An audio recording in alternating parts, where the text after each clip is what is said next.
What's up, bros and broettes, specifically the boxing bros and broettes? So, just got finished watching Saul Canelo Alvarez versus Gennady Triple G Golovkin. Excuse me, taking off my socks. Gotta get comfortable. The fight ended in a draw, as most of you know. Adelaide Bird scored the fight 118-110. So I was right about one thing. We got one of those weird Canelo scorecards, which is just, it seems like it's customary now in his fights, and when they're close. So we got that. One judge scored it 115-113 for Triple G. That's a more reasonable scorecard. I could see the fight. I could see him winning 7 rounds to 5.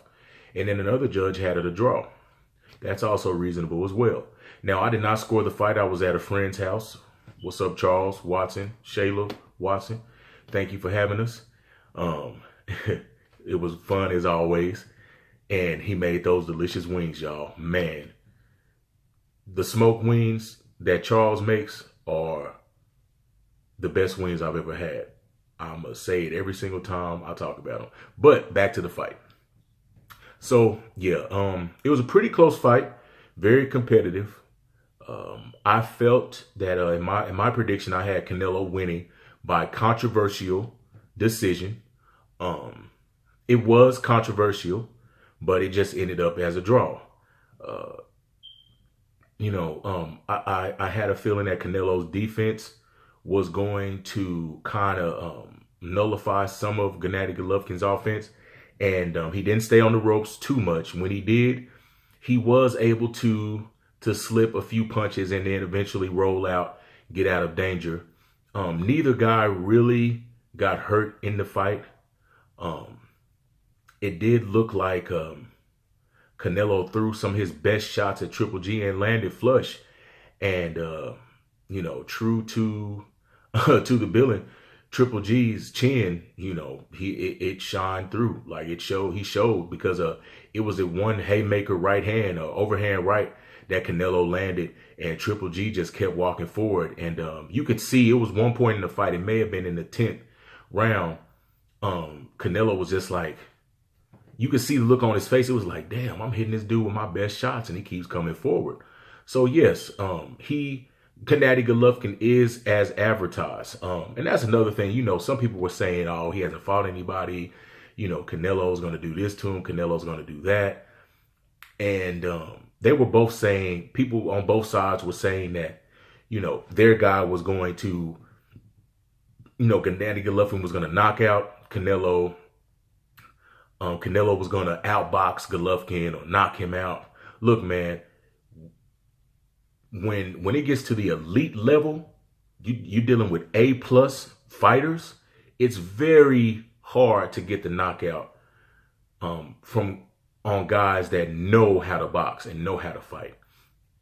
And especially somebody like Triple G, who has an excellent chin, or someone like Canelo, who knows how to roll with a punch. That's something that he does not get a lot of credit for. Canelo does not take flush shots, if you notice. He gets hit. When he does get hit, though, he rolls with it. Even when Floyd was sharpshooting him, he rolled with a lot of those punches, so he takes steam off the punches. Now, Triple G is just a machine. Canelo was knocking the sweat off that man's head, and he was unfazed. He kept coming forward. So, yes, I was very impressed with both guys. They were both as advertised. Canelo, he started throwing a lot of combinations late. Triple G's pressure did get to Canelo in the mid rounds. I felt like Canelo won, the last 2, maybe 3 rounds. He won maybe 10, 11, 12, or he at least won the beginning of 10. But he definitely won the 12th round. The way he finished strong, he came out in the round.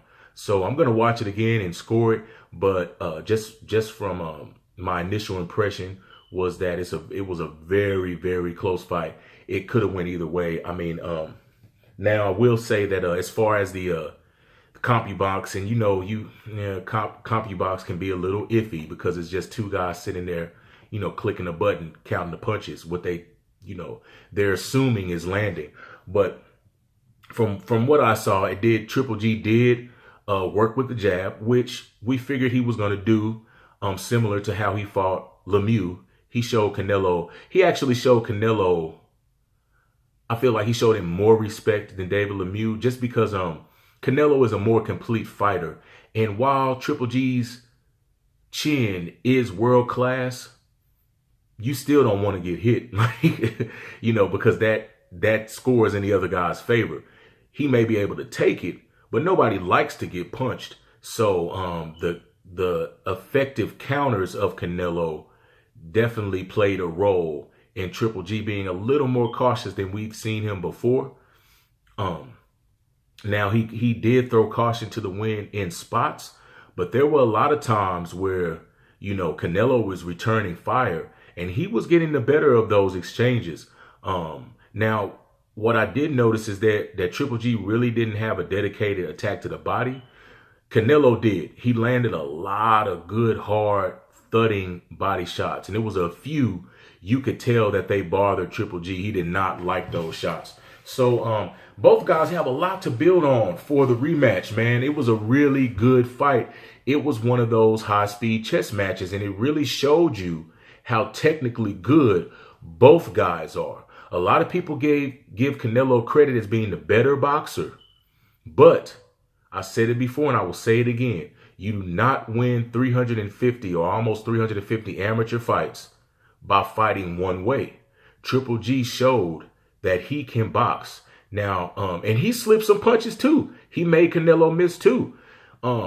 So he showed me something with his defense, because Canelo has very deceptively fast hands. His hands are very fast for a flat-footed guy. And he moves his upper body very well. Like I said, he doesn't get hit flush with punches.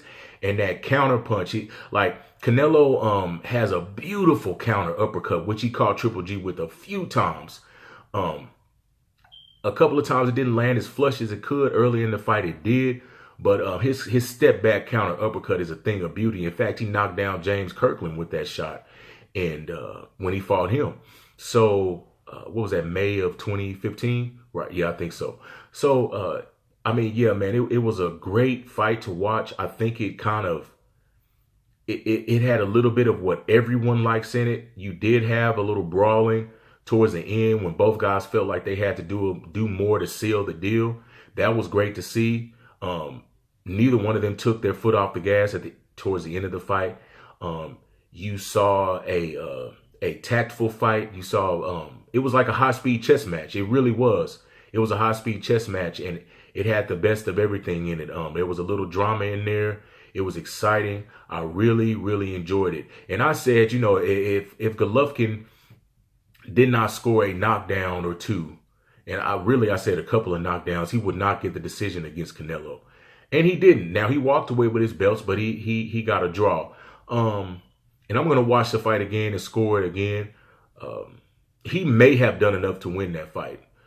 Triple G may have done enough to win that fight, but when you have scorecards like Adelaide Bird had with the 118, 110,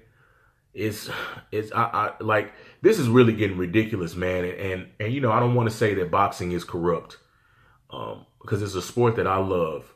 And as much as people say that, when you see scorecards like that, it's almost like, because let's put it in perspective for those that don't know, and I know all the boxing bros and broettes know what 118, 110 means. Canelo basically won 10 rounds to 2. Gennady Golovkin won 2 rounds. So where are these 10 rounds at? And it's funny because you may be able to find 6. One of the boxing bros, Tom, he made a joke that before the fight, Canelo was already up 10 points or 10 rounds on one of the scorecards. He was. On Adelaide Bird's scorecard, he was already up 10 rounds. I mean, 4 rounds, obviously. He won 6 in the fight, maybe. And then she already gave him 4. So that's how you get the 10-2. You were right, Tom. You called it. You said Moretti was going to be the one, but, who knows who Oscar pays? I'm not going to say that. I'm not going to say that. I'm not going to say that. But that's what it looks like sometimes. So it looks bad to some fans that aren't in the know, because I mean, we know like Harold Letterman's scorecard was wide to me as well. Like he had, it was a few rounds in there that were swing rounds that you could give to Canelo. Now Triple G was busy in those rounds, but Canelo was landing the effective, harder shots. He was countering and making him miss. So it was a few rounds that Letterman scored for Triple G that I felt Canelo won. So even his scorecard was wide. And a lot of people have been complaining about Letterman's scorecards as of late for the past couple of years, because they've been a bit weird, to be honest. Maybe he's getting a little long in the tooth. I'm not sure. But I do know that Adelaide Bird, I don't know what fight she was watching, but it's hard for me to fathom 10 rounds for either guy. Maybe 8-4 Triple G, maybe 7-5 for Canelo, maybe even a draw. But 118, 110 is utter ridiculousness. It's just ridiculous. And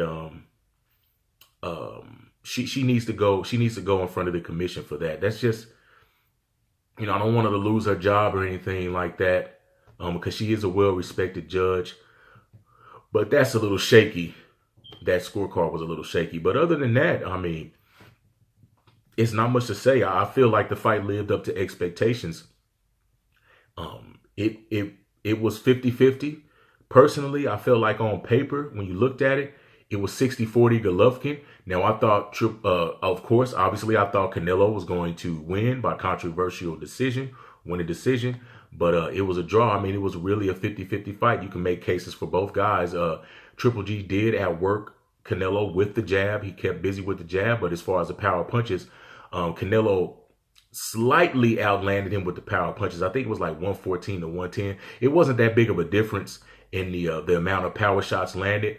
But it seemed like Canelo was landing the more head-snapping, hard thudding shots. And that may be due to... Triple G just eats them. He can just eat the shots. And Canelo, he rolls and he takes steam off of punches, so the power shots don't look as powerful, I guess you could say, for lack of a better term. And remember that, anything other than a jab is a power punch. So even if it doesn't have a lot of steam on it and it connects, if it's not a jab, it's a power punch. So, but yeah, Canelo landed the more authoritative shots. From what I saw, the more eye-catching shots, and Triple G was busier. It looked like both guys got tired in spots, but I will say it did seem like Canelo, he still has a bit of those stamina issues that he's had in the past, which is something that he definitely needs to work on in the next fight. Personally, I feel like if there's a rematch, Canelo is going to win that fight. It may be close again, but it's going to be a clear decision. It won't be a dominating decision, but I think he can win a clear decision. I think he's a very smart and instinctual fighter, and he may be one of those guys where he has enough data now to know what he needs to do. And maybe Triple G is the same way. I mean, we haven't really seen him in a rematch, so we don't know how he's going to come out, but they both guys look good, man. They put on a great fight. It was a great event, and I was very excited and happy to see it. It was the fight that we have been waiting for at least a year and a half. We finally got to see it, and it lived up to expectations. So, congratulations to Canelo. Congratulations to Triple G. Hey, let's do it again. I don't know if you guys want to do it before the end of the year, but, Cinco de Mayo, hey, let's get it on. But as always, guys, let me know what you think. Did you feel like Triple G did enough to pull it out, or did you feel like Canelo did enough to pull it out? Or do you feel like a majority draw was or was it a split draw? Oh, either way, it was a draw. So do you feel like the draw was correct? Was a correct decision for the fight? Let me know in the comment section. As always, share, like, comment, and subscribe. Brohammer signing out.